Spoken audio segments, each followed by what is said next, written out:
Welcome to the AI Risk Manager interview prep series from 41's Academy. Episode 1 is about role foundations and positioning, the questions that open almost every interview for this role.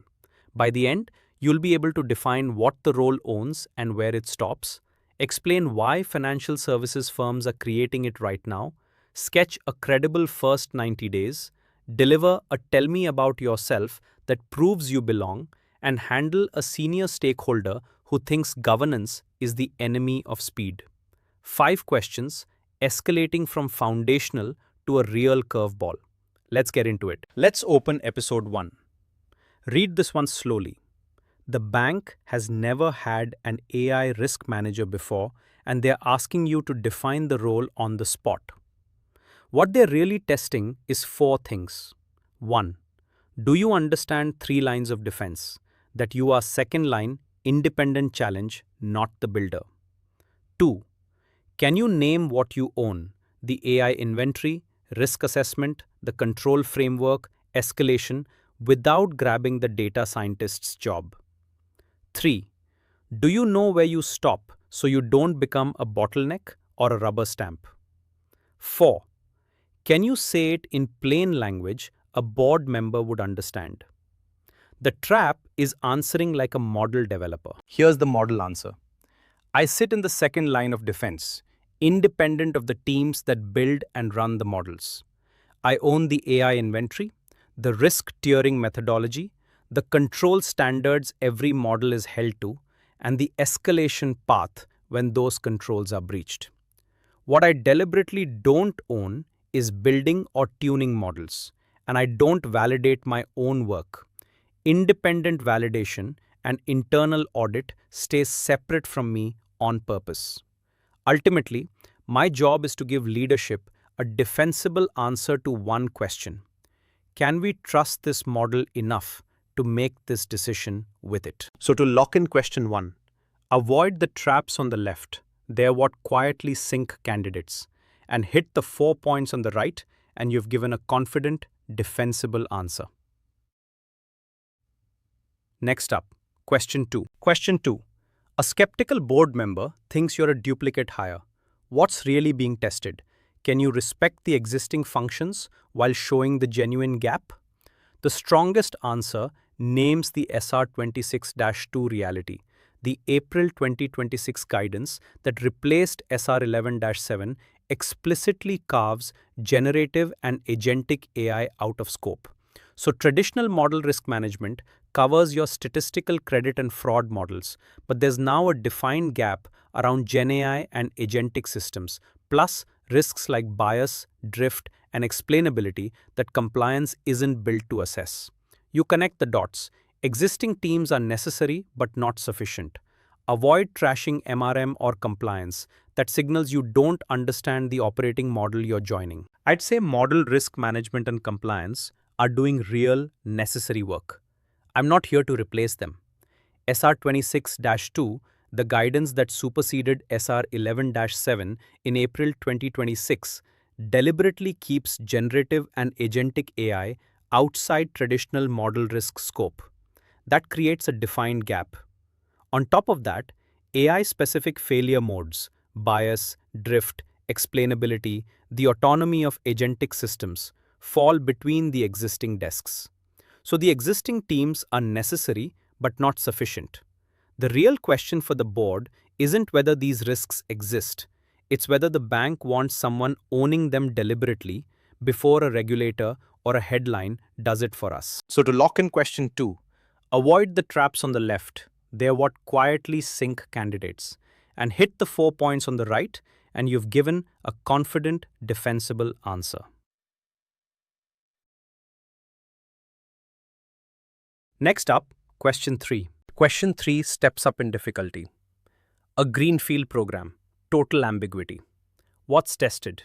Do you sequence sensibly, or do you start writing a 40-page policy nobody asked for? The strong candidate establishes visibility first. You can't govern what you can't see. Then triages by risk, then builds lightweight controls where exposure is highest. They also handle the scoping trap in the question. What counts as an AI system is itself a judgment call, and a good answer borrows the SR 26-24 driver lens: inherent risk, exposure, purpose, materiality, to tier rather than treating everything equally. Listen for whether they engage stakeholders early instead of building in a corner. I'd resist the urge to write policy on day one. The first 30 days are about visibility, building the inventory by interviewing model owners and pulling what's already sitting in the MRM system, because you can't govern what you can't see. Part of that is defining what even counts as an AI system, and I do that with a risk lens: inherent risk, exposure, purpose, and materiality. So we tier instead of treating a spreadsheet like a credit scoring model. Days 30 to 60, I triage by impact and go deep on the handful of systems that actually move customer or capital outcomes. By day 90, I'd have a minimum viable control framework live for the top tier and a credible roadmap for the rest. Not a 40-page policy nobody follows. So to lock in question 3, avoid the traps on the left. They're what quietly sink candidates. And hit the 4 points on the right, and you've given a confident, defensible answer.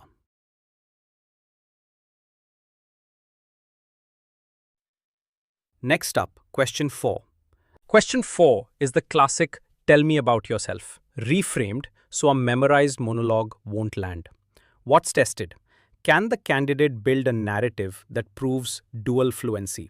Enough technical depth to challenge a data scientist, enough regulatory grounding to satisfy an examiner, and the temperament to sit between business ambition and regulatory caution without being a pure blocker. The best answers are specific and end on the bridge role. I make AI adoption faster by making it defensible. Avoid the resume chronology read aloud. This is a positioning question, not a biography. I'd keep it tight and make it about the bridge. The core of what I do is translation. I can sit with a data scientist and push on the assumptions in a validation report, and I can sit with an examiner and speak to the specific obligation, whether that's SR 26-2 or the EU AI Act. That dual fluency is rare, and it's the whole job. And I'd correct one assumption upfront: I'm not a blocker. A defensible model ships and stays shipped. An undefensible one gets pulled mid-flight after the business has already committed to it. So I actually make AI adoption faster by making it survivable. So to lock in question 4, avoid the traps on the left. They're what quietly sink candidates. And hit the 4 points on the right, and you've given a confident, defensible answer. Next up, question 5. We close episode 1 with the curveball: a senior stakeholder pushing back and a reporting line tension baked in. What's really being tested? Does the candidate cave, get defensive, or reframe? The strongest answer refuses the false choice between speed and safety, gives a concrete mechanism, risk-tiered controls, so low-risk experiments move fast and only high-impact systems get heavy scrutiny, and shows political maturity by partnering with the CDO rather than immediately escalating over their head. There's also a real-world hook. The EU AI Act's high-risk obligations were deferred to December 2027 under the Digital Omnibus, but that's still pending formal adoption. A mature candidate uses uncertainty like that as a reason for proportionate readiness, not as an excuse to do nothing. Listen for whether they hold the line without making an enemy. I'd stay calm and reframe. I don't accept the premise that it's speed versus safety. The genuinely slow path is shipping something that gets clawed back or fined after launch. What I'd propose is risk tiering. Low-risk experiments move at full speed with light touch controls, and we reserve the heavy scrutiny for the few high-impact systems that can actually hurt customers or capital. And even though I report into risk and not to the CDO, I'd much rather design this with their team than around them. I win by making their roadmap defensible, not by pulling rank. On timing, the EU AI Act's high-risk obligations were pushed to December 2027 under the Digital Omnibus, but that's still pending formal adoption. So my stance is proportionate readiness, not paralysis, and not pretending the deadline is gone. So to lock in question 5, avoid the traps on the left. They're what quietly sink candidates. And hit the 4 points on the right, and you've given a confident, defensible answer. That closes episode 1. In episode 2, we go deep on model risk and the SR26-2 transition.